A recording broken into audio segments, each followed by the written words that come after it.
وفد امام ابو حنیفہ رحمۃ اللہ علیہ سے فاتحہ خلف الامام کے مسئلے پر بحث کرنے کے لیے آئے۔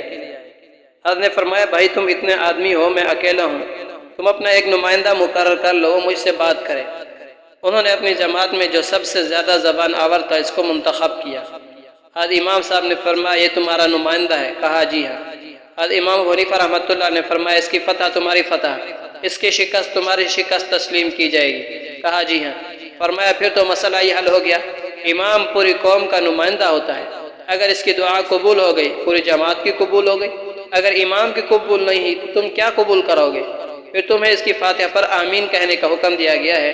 صحیح بخاری جلدوم کتاب الدعوات میں صفحہ 947 پر آپ علیہ السلام نے فرمایا فَإِذَا أَمَّنَ الْقَارِئُ فَأَمِّنُوا، جب قاری آمین کہے تو تم آمین کہو۔ قاری امام کو فرمایا، قاری کہتے ہیں پڑھنے والے کو، تمہیں قاری کی فاتحہ پر آمین کہنے کا حکم دیا۔